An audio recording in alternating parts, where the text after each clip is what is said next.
Business ownership has never been hotter, but how do you do it? That's where I come in. Allow me to guide you on your journey. Welcome to Ion Franchise. This episode sponsored by SEO Samba. Empower your franchise with predictable results and AI-driven marketing. Coming up on this episode. I came here to list a place so I can sell it to make some commission. However, when I saw that they were open until 3 p.m., I go, wait a second, this is a business that I should buy, you know. And I approached the owner, what are you going to do for me? Well, I go, I'm going to hold your hand until you learn how to walk. Hello, everyone, and welcome back to another fabulous episode of Ion Franchising, and I'm your host, Lance Graulich. So, the breakfast brunch era is here. I'm sure all of you go out to breakfast often, whether it's once a week, 3 times a week, or once a month. You are doing the breakfast brunch scene, and I have the CEO of an amazing brand. In fact, he was in Vegas. He was in my neighborhood enjoying a little F1 action yesterday, I heard. You know, the car racing on the strip that's wreaking havoc. But nevertheless, John, let's see if I could say John's last name. You ready, guys? Gelastopoulos. Did I get it, John? Yes, you did. All right. Well, John, welcome to the show. John is the CEO of Broken Yolk Cafe. And welcome, John. Thank you. It's very nice to be here. And Well, thank you. So, John, 40 locations. You're almost doing $3 million a location. Okay, 2.7 million is the average unit volume. There's 40 locations open, and you're only open 7 in the morning till 2 in the afternoon during the week, 7 in the morning till 3 on the weekends. What a business! How did this all happen? I heard you had $20 in your pocket. You were 17 years old. You left Greece, ended up in another beautiful place, San Diego. How did this happen? How'd you get on top of this empire? How did I get on top of this empire? Well, I came here at 17. I spoke just a few words of English. I had $20 in my pocket. I came here to visit a relative. I stayed here.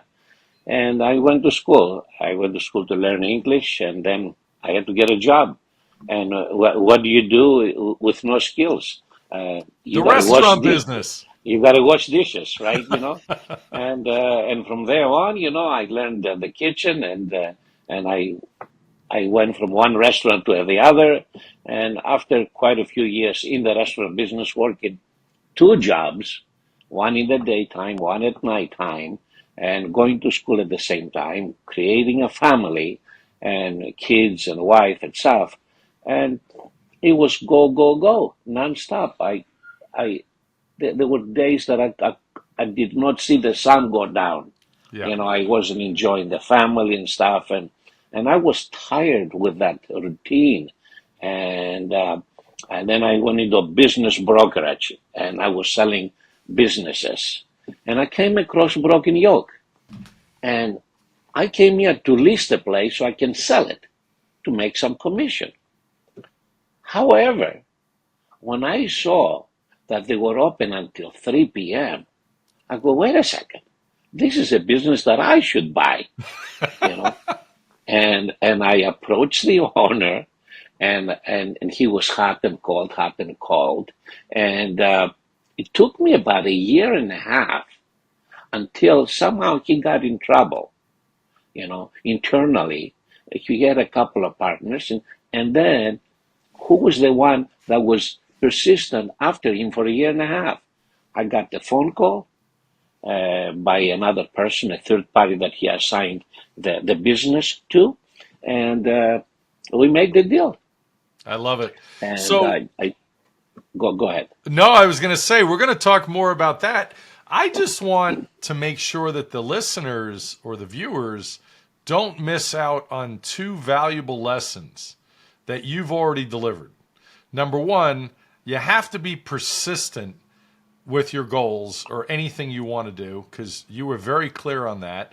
And the other one I picked up on is the hard work, because I believe in this story, none of this would have happened if you were afraid or didn't want to put in the work. Fair to say? That's very, very true. You got to be persistent.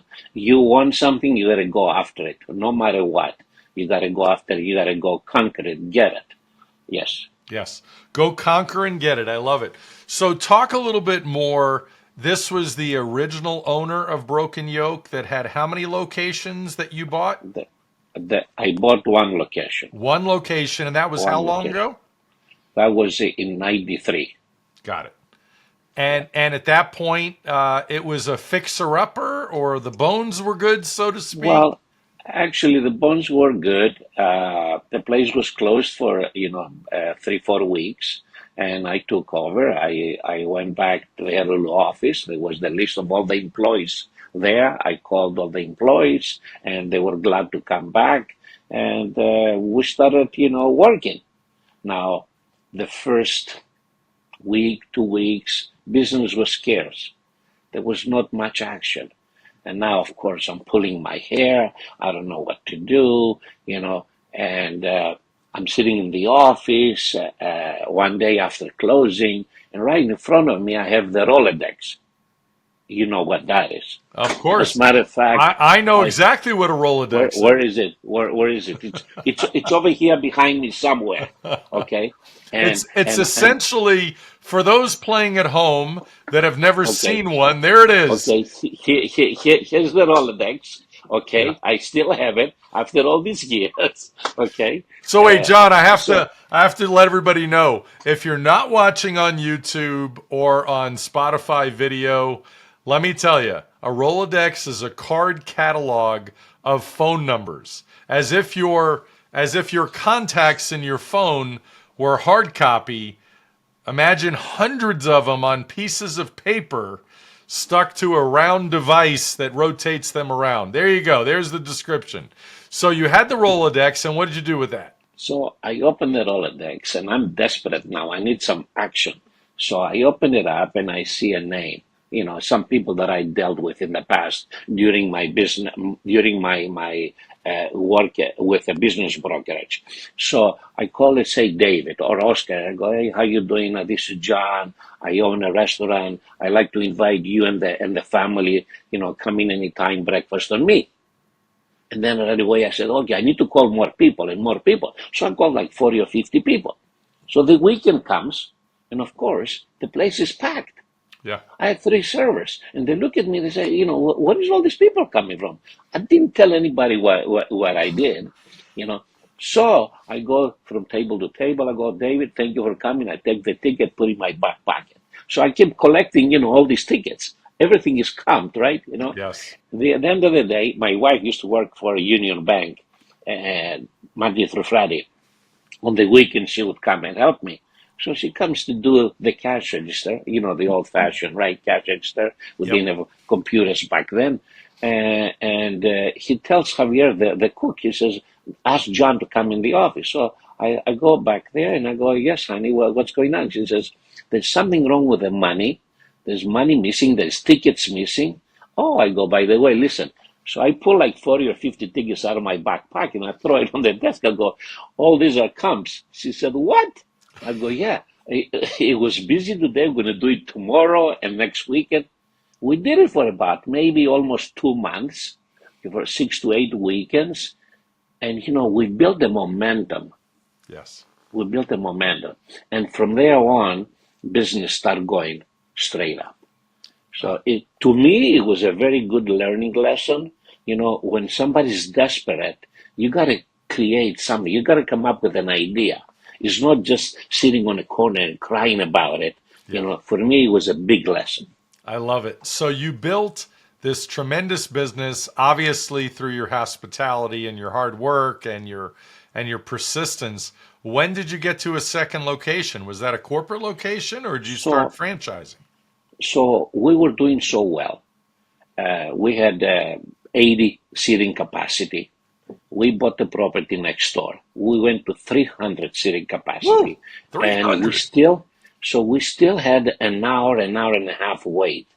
So people would come and they inquire, say, do you franchise? Do you franchise? I go, no, no, no. My main thing was, okay, if I can make the wife happy with the house, the white picket fence, right? And I put the kids in college, I'm okay. Right? Yep. From zero to get to that point, I'm okay. But we had people consistently inquiring about franchising. So I had this regular that would come in every weekend, and he says, "I want your name. I want to open a restaurant in Broken Yolk." And I go, "Listen, you have money? Go buy some real estate. Go invest somewhere else. A restaurant is not an easy business." Yes. But he was persistent, so we opened the first one in '07 as a license, and then another friend that I had, and he came and he opened the third one, you know, And it and was a and so on. license, not a franchise? It was a license in the beginning, Yeah. and then 3 years later, we went into franchising. I love it. That's Yeah. amazing. Amazing. So, what is the secret to success today? We heard how you got started. You know, well, let me ask it this way. In the world of breakfast, when people think back to their childhood, like myself, I think in terms of Denny's, I think in terms of IHOP. There was IHOP, multiple IHOP locations by me in New York, where I grew up. But you're quite different from IHOP or Denny's. So what was your vision then and now? My vision, I mean, I come from a small village in Greece. We had no indoor plumbing, no electric. Uh, it's all about hospitality. It's how you make people feel. You Yes. know, one thing that I learned when I was in business brokerage, I was 25 years old. This mature gentleman came in, and I was ambitious. I was trying to sell him, a business, and he told me something. He said, "You're going the wrong about it. You're going the wrong way about it, young man." And I didn't get it. I go, "Tell me." He says, "If you do the right thing, good things will happen.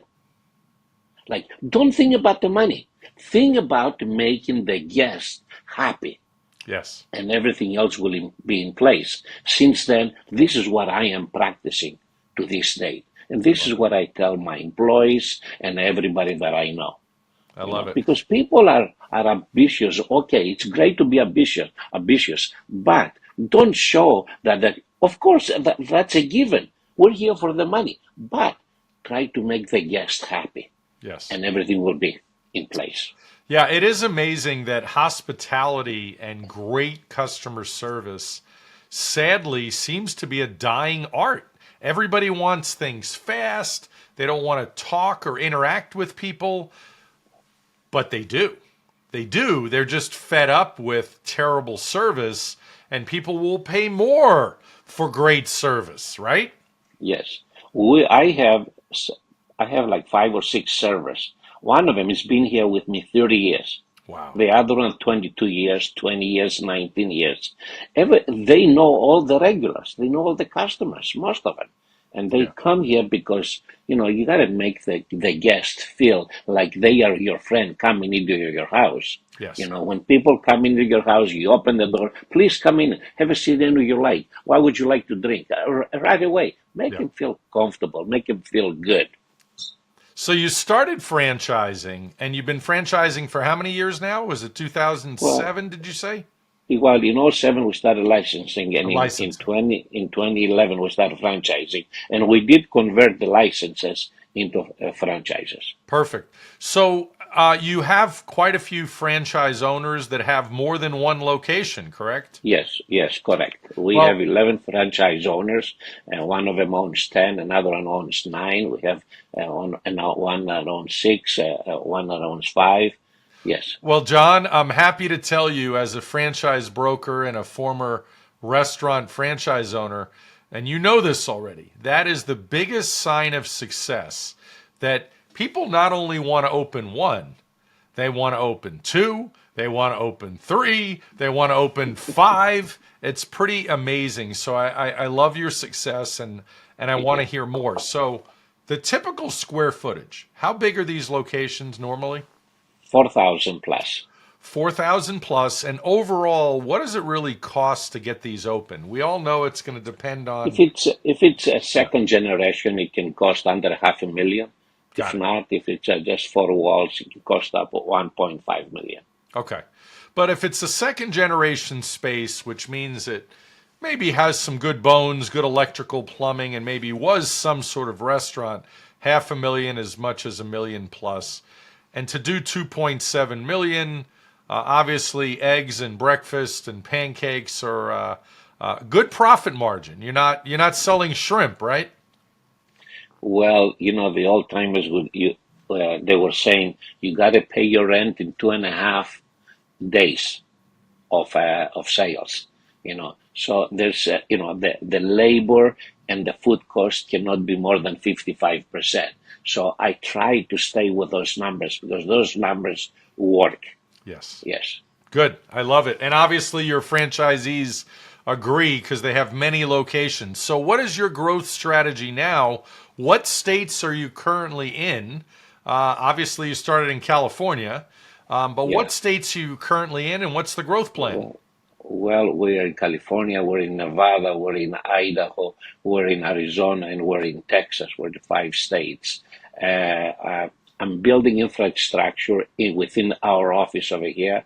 We have a director of marketing, we have graphics, we have social media, we have reputation management, we have culinary, we have director of operations. So I'm trying to build that infrastructure, and our growth strategy is, we're going to franchise shows. We try to find prospects and to grow within the states that we're in, but even in new states. Yeah. Good. I love it. Yeah, you got to get to Florida eventually. It seems like Texas and Florida are both Yeah. incredibly hot states. And getting on my And podcast here, I was happy to have you because obviously you're a hot brand I'm familiar with. I'm in Las Vegas. You have one at kind of the edge of town square. So when I'm in that yes, part of town, I visit that location often. In fact, I'm supposed to be at that location tomorrow to visit somebody.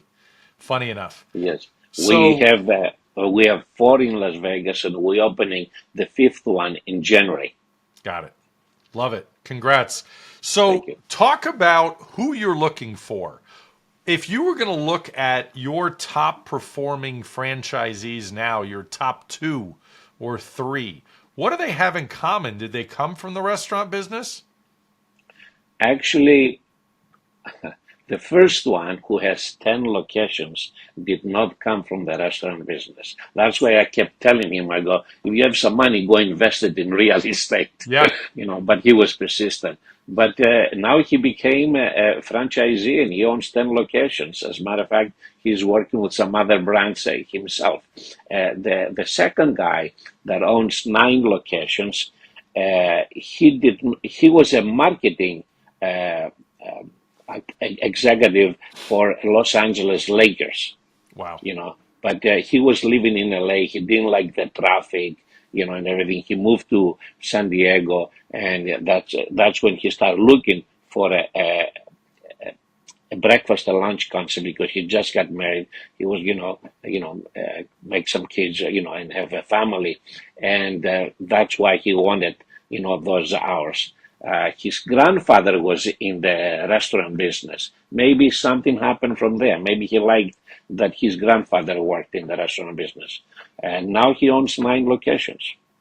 Amazing. And I tell people all the time it's incredibly helpful if you have restaurant experience. And if you don't have restaurant experience, it's preferable that you have money because it's going to take you time to learn. Right?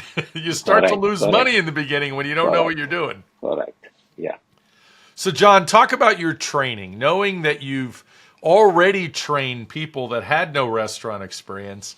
What is the training like? Are you training an owner plus their initial general manager? How does that work in that process? We train the owner and their reps, general manager, assistant manager. They come here to the headquarters in Pacific Beach, San Diego, and we train them for a couple of weeks. And Wait, then, Pacific Beach, do you train on the beach on a surfboard or how does that work? No? no, no, no. No. Pacific Beach is the area in Oh, San okay. Diego. I've been there. I love Pacific Beach, Mission Beach, beautiful area. Yes, thank you. And then once they spend 2 weeks here, then we help them get all their infrastructure for their opening, and we are there a week before they open and a week after. And of course, if they need more, we're there for them. Totally, I believe in supporting the franchises 100%. Got it. One franchisee, when he approached us, he said that he went to see another brand and he asked the gentleman, "What are you going to do for us? If we sign up with you?" And he said, "Well, I'm going to give you the book and you're going to go do your thing. And every Saturday, I'm going to go to my mailbox and I'm going to pick up the check." So he No. turns around to me in front of everybody, his family and stuff, and my family. He says, "What are you going to do for me?" Well, Unbelievable. I go, "I'm going to hold your hand until you learn how to walk." And right away he signed the agreement. John, So I absolutely love that answer because at the end of the day, franchising is about a relationship and it's a two-way relationship like a marriage. There has to be constant conversation and constant support. When it's done wrong, it's done really wrong, really terribly. And I love your response and I could feel the warmth on this thank call you. Thank from you. you and how you do things. So, speaking of that, in the process, so myself as a broker, if I bring you somebody and they go through the process, how do you know in this process? How do you know they're right for your brand? You know, uh, it's a gut feel. Of course, you do, you got to check backgrounds, etc. But it's a gut feel. It's how people come across. We're in the people business. So when you meet somebody, you get an idea what they're about. You know how they talk to you. What they are thinking. That's why you do a lot of talking. A Yeah. conversation, a dialogue back and forth to get a feel what they're all about.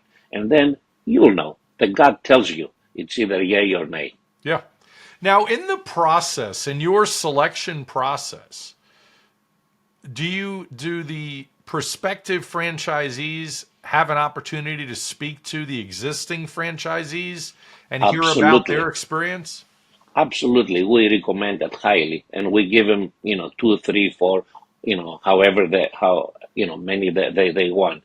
And they welcome to call them up and talk to them. And they do that. Yeah. They do Good. that.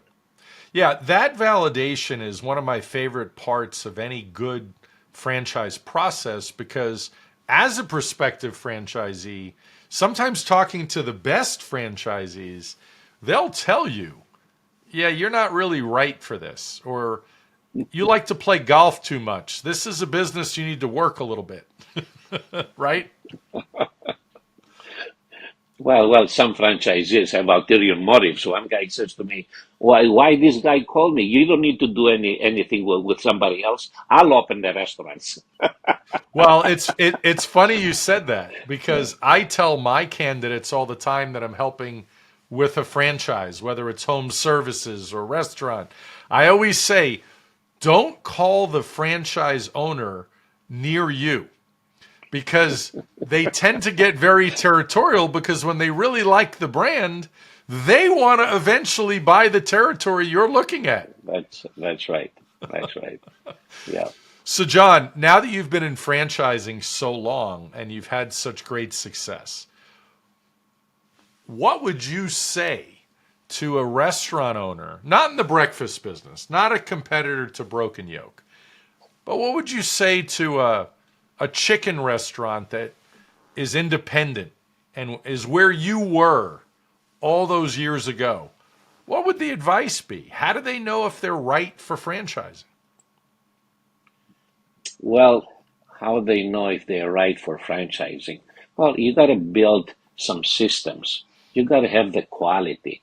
You got to build the attitude among your people, so it will pass on to the new, prospective franchisee. So you gotta have that whole system right in order to pass it to somebody else. And of course, you gotta have the brand. You gotta have the quality, the service, the whole enchilada, so to speak. Yeah, the whole enchilada, the whole huevos Exactly. rancheros. Yes, you can say that. So, when did you really feel like you had it? Was it when you started licensing, or just because so many people kept asking you to franchise? Was that part of it too? Well, I wasn't looking to franchise. I mean, I was living the American dream, having a business, having 35, 40 employees, I mean, the wife was happy, the kids were going to school, but wha- now going back to what the man said to me when I was a business broker, if you do the right thing, good things happen. And this is what I was doing, I was doing the right thing, and that's when people start asking and, to franchise. So, Yeah. So you knew the timing was right, the stars aligned. So now that you've been a franchisor all these years, I'll ask a different question. How has that changed your life and the life of your team and your employees? I mean, you've done a lot of good in all these years. it's a good feeling. I mean, we have a brand now. I mean, I travel all the time and I talk to people. And I mean, I was an American Airlines, and there was a German sitting right next to me. He says, what do you do? I go, I own a small chain. He says, which one? I go, Broken Yolk. Oh, he says, you own Broken Yolk? I go, yeah, yeah. And then I go, and what do you do? He says, I work for Food Maker. I go, what do you do? He says, I'm the CEO. Food Maker, as you know, is the Jack in the Box, Yes. right? So you meet some great people, Yeah. So Yeah. it's a good feeling, absolutely. Yeah. I guess the food people attract each other.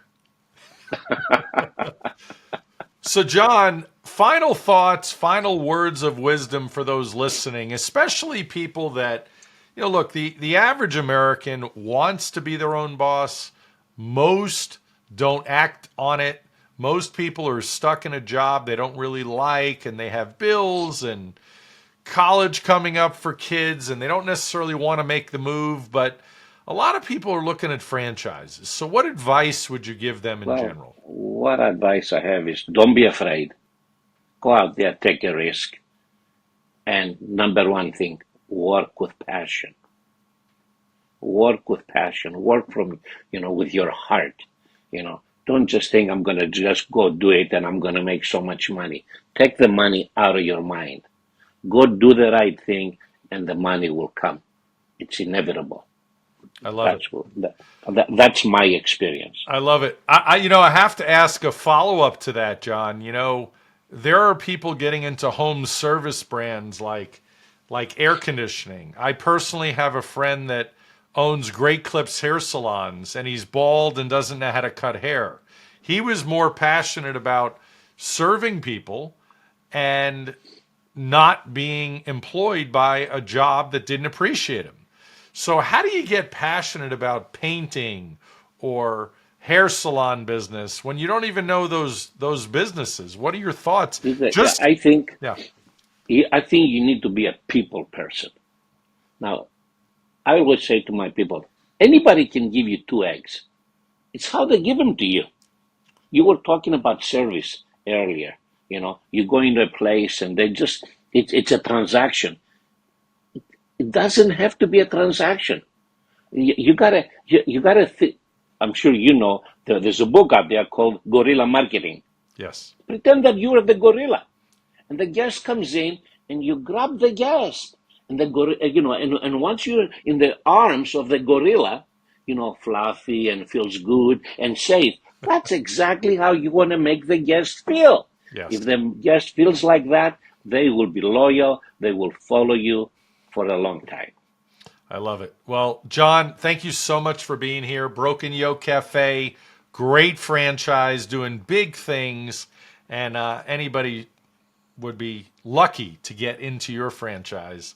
Thanks for Thank being you here, very John. much. Thank you, Lance. Thank you. Appreciate it. If you're ready to talk about franchise opportunities, hit the link below to schedule a call. My services are free, and don't forget to like, comment, and subscribe. Thanks for listening.